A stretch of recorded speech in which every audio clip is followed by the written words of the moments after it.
The rain fell harder, plastering my head, my face, and chilling me to the bone. The abandoned pavilion offered little shelter, its crumbling roof letting in more and more water. Dren leaned back against the cracked pillar, his coat clinging to his narrow frame. "We can't stay here," I said, arms wrapped tight around me. No? I was starting to think this was the lap of luxury. I glanced at the jagged gaps in the walls, rainwater flooding through. The storm showed no sign of letting up. We needed better shelter, and I needed him to talk. "There's always the taphouse," I said, trying to sound casual. "It's nearby." His head snapped up. You must be joking. I shrugged. "It's better than freezing out here. They'll have a fire, food." And swill. He added bitterly. I didn't flinch. "You don't have to drink," I said, "but I'd rather not catch a cold standing in this rain." He let out a long, slow sigh, his breath fogging in the damp air. He looked away, grimacing. I'm not going in there. "It's just shelter, Dren. No one's forcing you to touch a drop. You're sober now, aren't you? Stronger, better. Surely you can sit in a taphouse without falling apart." His jaw clenched, and for a second I thought he might snap at me. Instead, he pushed off the pillow with a groan, swaying slightly as he adjusted his coat. I don't like this. Not one bloody bit. "Then stay," I said, already turning away as I left the pavilion. The rain poured harder, soaking through my kimono and chilling my skin. I walked, making sure not to look back, until I heard footsteps squelching behind me. You'll be the death of me, girl. Dren muttered, limping after me. The path through the first terrace was slick with mud, every step a careful negotiation with the ground. Dren followed in silence, his occasional grunts the only sound aside from the storm. I glanced back once. His face was tight with pain. One hand clutched his side. By the time we reached the taphouse, the wind had picked up, howling through the trees. The building sat crooked under the storm, its signs swinging wildly. Light and the low hum of voices seeped through the cracks in the door, warmth and shelter waiting inside. Dren hesitated at the threshold, one hand resting against the splintered wood. This is a terrible idea. "Then leave," I said, brushing past him and pushing the door open. The warmth of the room slapped against my face, thick with the stench of swill and sweaty bodies. The room was dim, crowded with rough tables and Hen Zero hunched over drinks, locked in gloomy conversations. I didn't look back to see if Dren had followed. I moved to a corner table, brushing rain from my sleeves as I sat. Moments later, the door creaked shut. Boots shuffled across the floor. Dren dropped into the seat across from me. His coat was soaked through, and his face was shadowed beneath the brim of his hat. Happy now? I smiled faintly. "We'll see." The barkeep came over, the same Hensier I remembered from last time, clutching a filthy rag. His gaze landed squarely on Dren, and his eyebrows shot up as he recognized him. "Well, I'll be damned," he grunted. "Dren Arithith. Thought you'd finally gone and drunk yourself to death." Not yet. Dren muttered. "Couldn't have fooled me. You looked half dead anyway." The barkeep laughed, a nasty sound. His eyes flicked to me briefly before returning to Dren. "What's this then? Back for more trouble?" Dren didn't answer, his jaw tightening as he glanced towards the bar where swill was being poured. I caught the barkeep's gaze. "2 swills, thank you." Dren's head snapped up. No. They're for me, I told him. The barkeep let out a bark of laughter. Did it peg you for a drunk wielder to be? Just bring me the damned slop, I said. So which is it? Do you want swill or slop? You have something literally called slop? Thwill, slop, muck, and guck. What's the difference? Nothing. I rolled my eye. Just bring me 2 drinks. And for you, Dren, not a drop? That's a surprise. Just bring her the fucking brew, Zero. Dren rasped, teeth grinding behind split lips. The barkeep shrugged and turned to fill the order. This is a mistake, Dren said, his eyes flicking toward the bar again. Relax, I said, resting my elbows on the table. Relax, she says. He scoffed, gesturing at the room around us. What would you call this, then? A pleasant fucking reunion? I'm not one for profanity, I said lightly, leaning back as the barkeep returned with 2 tankards of swill. He set them down in front of me with a clatter, his gaze lingering on Dren. Sure you ain't thirsty, Arisith? Piss off. The barkeep chuckled and wandered off, leaving us alone at our table. I wrapped my hand around one of the tankards. It was enormous, and it didn't help that my hands were so dainty. Even after all these months of fencing, they looked miserably petite. The swill's sour, briny smell made my nose wrinkle, but I forced myself to take a sip, hiding my grimace. Dren's eyes followed the tankard as I set it back on the table. It's just 1 drink, I said. What's the harm in that? You never got drunk from just 1 tankard, surely? He scoffed, shaking his head. I leaned forward slightly, lowering my voice. What are you so afraid of? His jaw tightened, his shoulders hunching defensively. I'm not afraid. Prove it. The silence stretched like a frayed piece of cloth, threatening to tear. Somewhere near the hearth, a Hanzir laughed, the sound harsh and grating. My gaze flicked briefly toward the bar, where the barkeep was pouring another round for a small group of workers. Nearby, a hooded figure had slipped in, unnoticed. Rainwater pooling at his feet as he came over and took a seat on a table near to ours. Dren shifted in his chair, his gaze flicking to the tankard again. It's just 1, I repeated, pushing it toward him. His hand hovered over the table, trembling slightly. Go, whatever. He growled, snatching the tankard, then grumbling to himself. Stupid fucking son of a... He lifted it to his lips, taking a tentative sip. His face twisted as he swallowed, but he didn't put it down. The second sip came easier. I said nothing, watching as his shoulders began to relax, the lines of tension in his face softening. Each swallow seemed to chip away at the walls he'd built around himself, as well as smooth out the pain he'd carried with him. Across from our table, the hooded figure sat motionless. Dren drained the tankard and set it down with a quiet thunk, his fingers lingering on the rim. See? I said, leaning forward slightly. Not so bad. He shook his head. You're evil. I should hope so. Good girls don't fare well in Loch Lalesh, I believe. His laugh came low and hollow, more of a cough than a chuckle.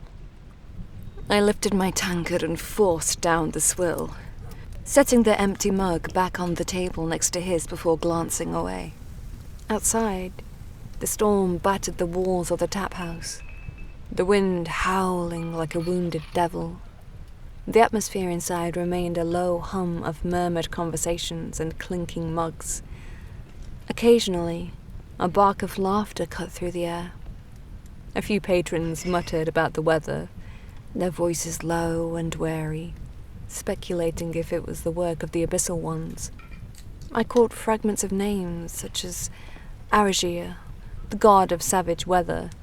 Azura had called him one of the testing spirits, entities sired by Zeraven Dural, whose trials followers of the Erdem were meant to endure.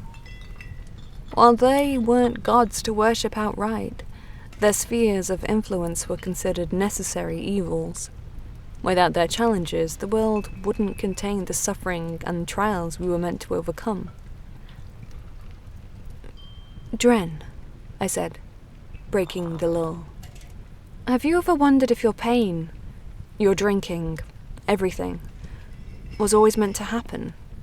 Meant to happen? Destined. By the gods. Zeraven Dural is the fate breaker. Dren grumbled. The scourge of destiny. He teaches us to rage against such drivel. But he doesn't deny the existence of destiny, I pointed out. Besides, I didn't take you for a holy man. I grew up in this temple, Msayash. I'll have you know that once upon a time I was a devout worshipper. Yes, I know the sermons, I know the lessons, I know what it's all about. What it's meant to be about, that is. Then he fell silent, his gaze fixed on the empty tankards on the table. A spasm flickered across his face, brief but sharp, like a shadow passing over stone. Want one more? I asked softly. Of course I do. He growled, his words snapping like a whip. Every waking fucking minute I want more. It doesn't mean I should. Suit yourself? I'll just order one, then, I said, turning to catch the barkeep's attention. From behind the bar he noticed and gave me a nod as I raised one finger. Ah, gods, fuck me. Dren grumbled before raising his voice, barking across the room. Make it two, for pity's sake. 2 hours later, I was drunk. Not delicately tipsy, not agreeably light-headed the way Mother would have deemed near charming at a banquet. Drunk. The tap house had grown rowdy, full of voices and movement. It felt like every Hanseer in the temple had crammed in, probably to escape the weather. I had no idea how many tankards I'd had, though I was sure it wasn't as many as Dren. At first, I'd been the one calling for every round, but after the 4th or 5th, Dren had quietly taken over. I was laughing, waving my arms as I spoke, swill sloshing over the rim of my tankard. Dren, meanwhile, was quiet. He was drunk, oh, he was. But his drunkenness had weight. It clung to him, heavy and impenetrable. He slumped over the table, tankard gripped loosely in one hand, raising it now and then for slow, unsteady sips. Every so often, a sharp hiccup broke from him, shaking his shoulders like a painful aftershock. When the barkeep asked if he wanted another, he nodded without a word, eyes locked on something far away, trapped in a memory he couldn't shake. So, Dren, I said, leaning in. Mm-hmm. Remember the first time we spoke? I was drunk. Told you I was sorry. Oh, never mind that. Water under the bridge. No, swill under the bridge. I laughed. What I meant was, why didn't you take me? Take you? Yeah.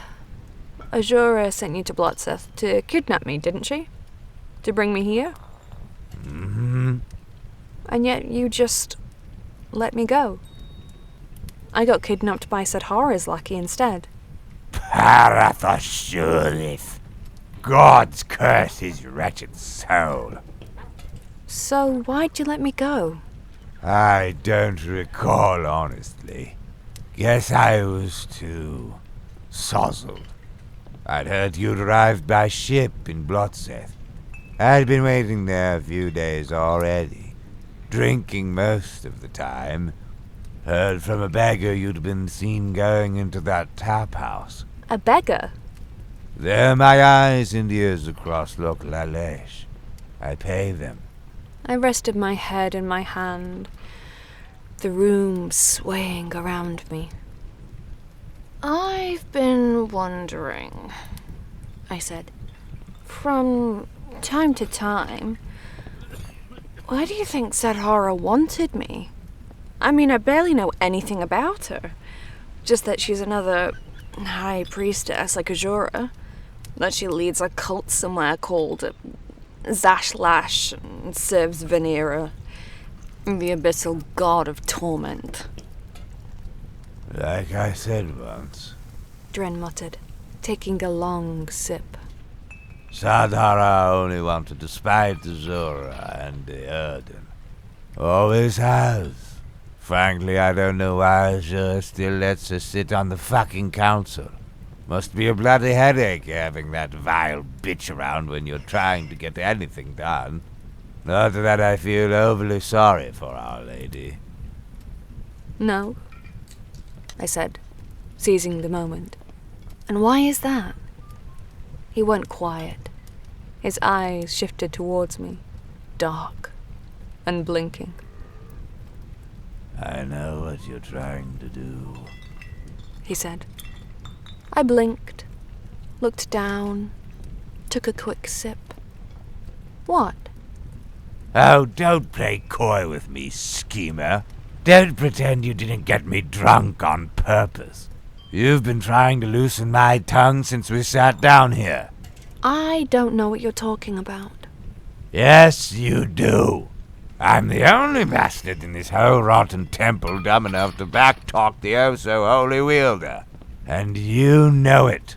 You think I can be your ally in this little quest of yours.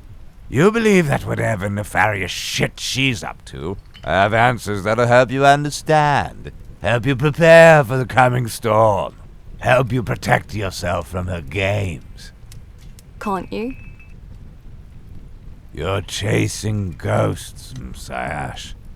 Ghosts? The answers you're after, they don't exist. Believe me, I've looked for them too. But there's no bottom to the pit she's carving. Whatever sick game she's playing, she won't let you see it.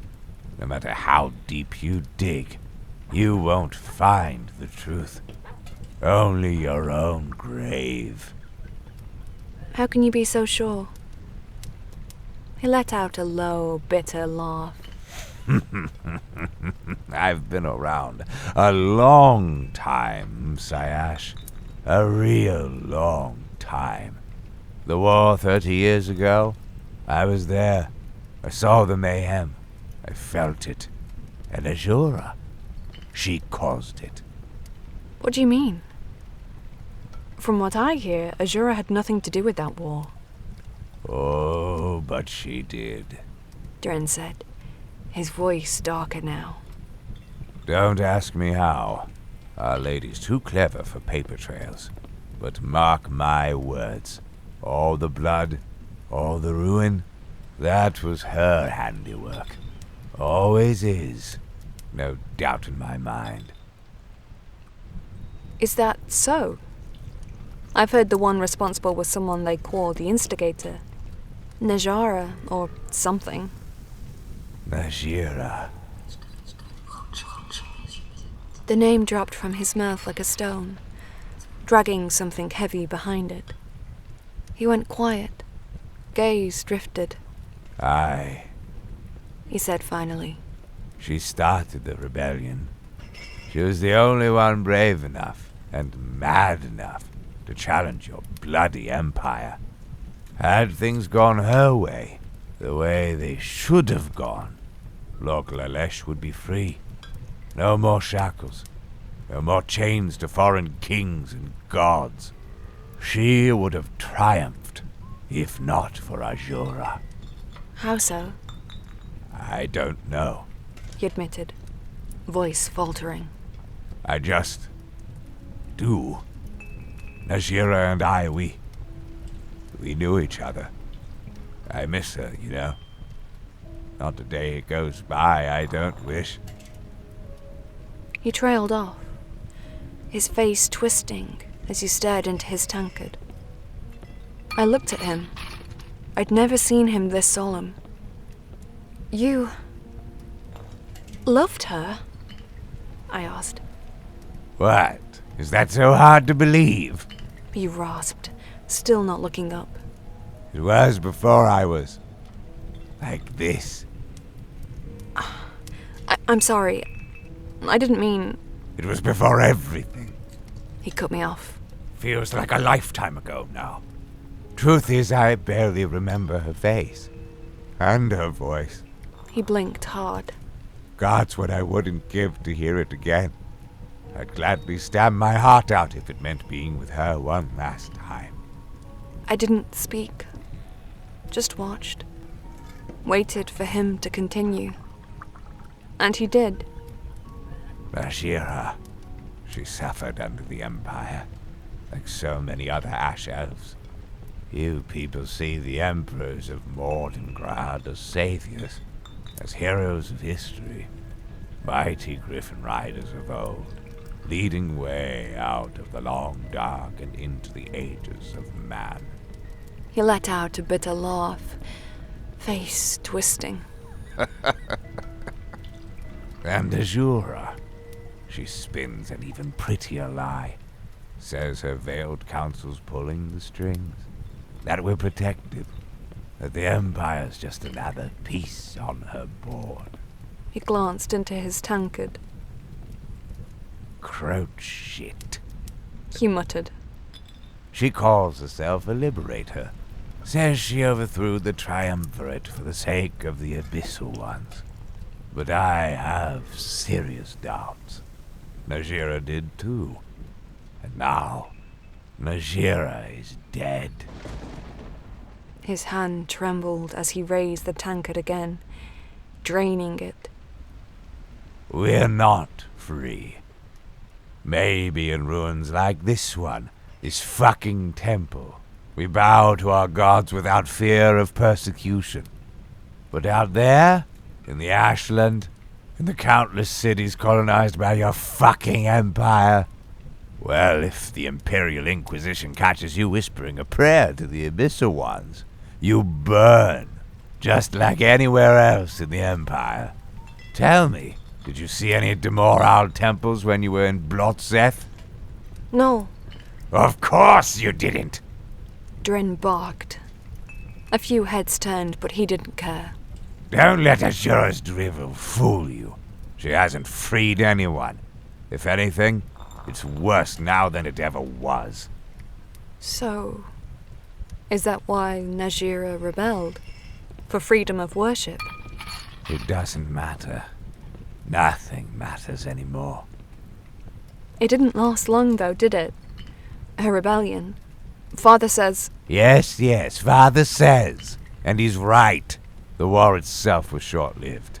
But the aftermath, the chaos that followed, that dragged on. He gave me a sharp glance.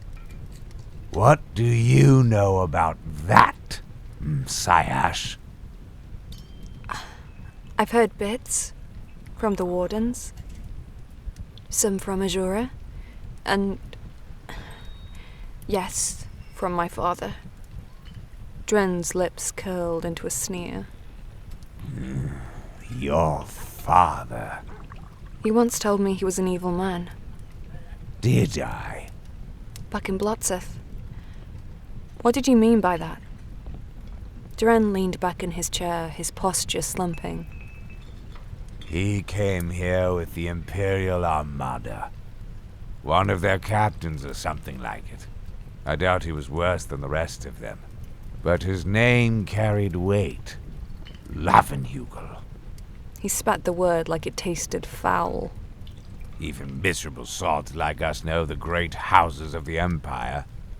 So when someone with a name like that shows up and starts slaughtering ash elves, you tend to remember. He didn't slaughter anyone, I snapped. Call it whatever you will. It was war. It was a massacre! Dren shot back, his voice rising. After Najira's rebels were crushed, the Imperials didn't stop. They tore through the ashland looking for leftover resistance. Crow shit!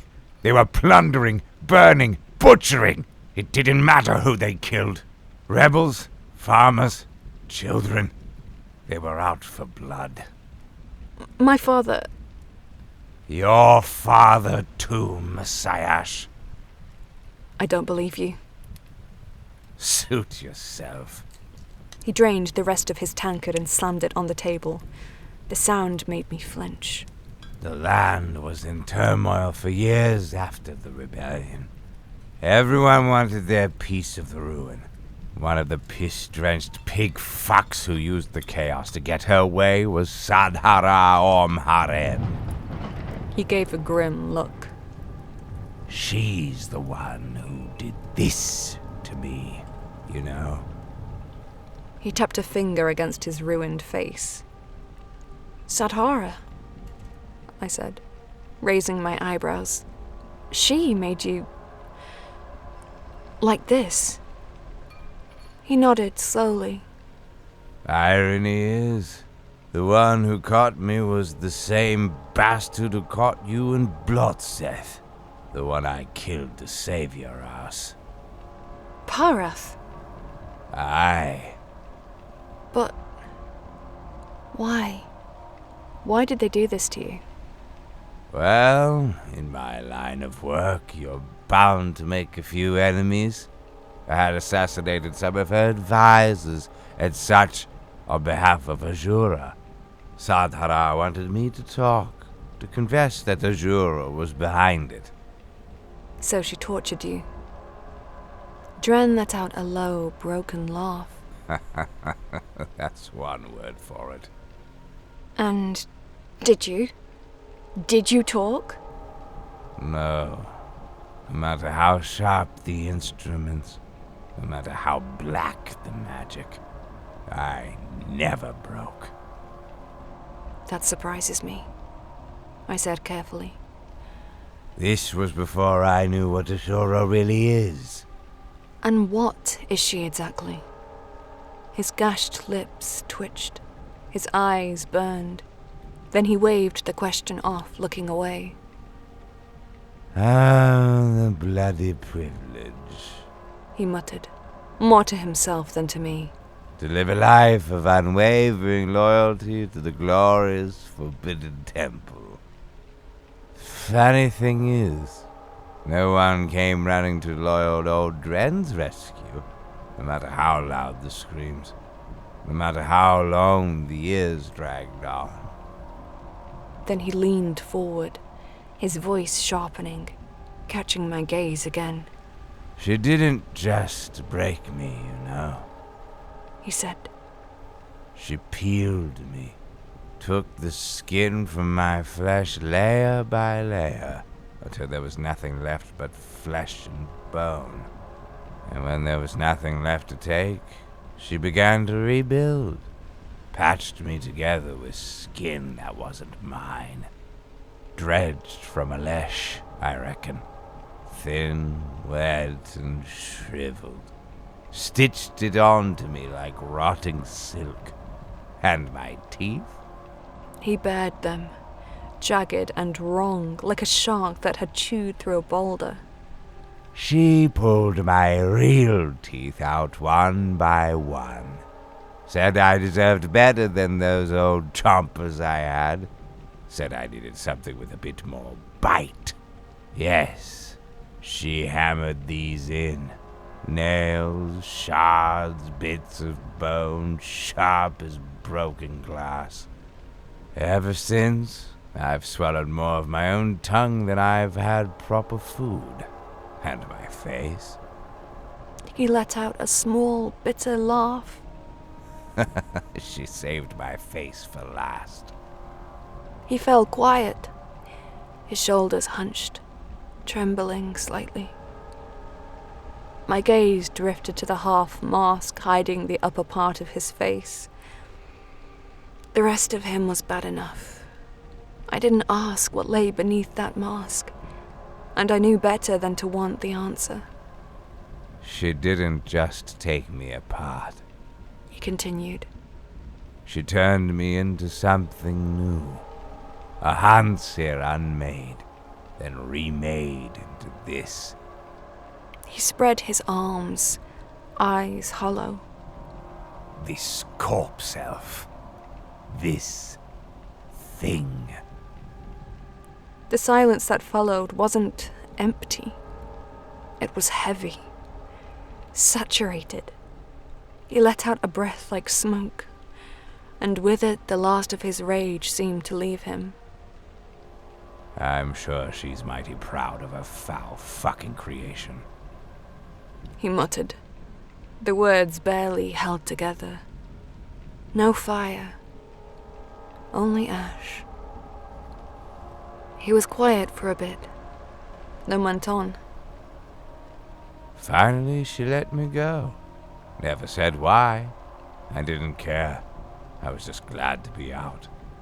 The first thing I did upon regaining my freedom was returning to the Forbidden Temple. I don't know what I was expecting, really. Sadhara had already told me that Najira was dead, that she died in the aftermath of a failed rebellion, but I'd been clinging to the hope that it was a lie, that it was just something Sadhara had said as part of the torture. Maybe, just maybe, I thought, Najira had sought refuge at the temple. But, no. Lies hurt, Masayash, and the high priestesses of local Alesh know it. However, sometimes they prefer the truth, but only when the truth hurts more. What did Azura say when you returned? Ah, well, see, that's the funny part. He laughed, broken, hollow. His eyes dropped to the table. Turns out that Our Lady had barely noticed I was gone. What do you mean? Oh, she'd heard the rumors. Of course she had. She has spies in every corner of this wretched land. Aye, she'd heard about it. Her chief assassin captured and tortured for years at the hands of Sadhara. But had she sent anyone after me? Had she even lifted a finger? Apparently, while her loyal servant screamed in the dungeons of Zashalash, the Fatebreaker's chosen had had better things to do. Silence followed. I didn't know what to say. Dren lifted his tankard and drank deep, most of it spilling down his chin. Then he spoke again. I sometimes wonder if Sadhara would have let me go sooner if I'd just talked. If only I had betrayed Azura. He raised his tankard in mock salute. Cheers, Msayash. Here's to the glory of Lady Azura and the oh-so-holy way she serves our mighty gods. His eyes glistened. It was the first time I'd seen them fill up with tears, and the sight rattled something in me. As long as we stick to our lot, keep our heads down and follow our orders, blind as bats, everything will work out splendidly. I take my word for it. Do your job. Serve like a loyal dog your whole fucking life. What could possibly go wrong? He set the tankard to his lips, tilting it back, then paused. Nothing came. It was empty. He stared into it for a long moment, then set it down with a sigh. The wood groaned beneath the weight. Outside, the storm howled. Thunder rolled across the sky, shaking the taphouse walls.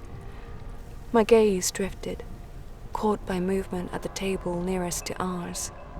The hooded figure I'd noticed earlier was rising now, his steps measured, unhurried. As he passed our table, the light caught his face beneath the hood. My breath locked in my throat as I saw him clearly. It wasn't a Hanzia. It wasn't a he at all. It was Ezra. Her bug eyes met mine. Her snarl twitched almost a smile before she turned to the door and slipped out into the storm. My heart gave one violent thud, then nothing. She had been here the whole time. She had heard everything.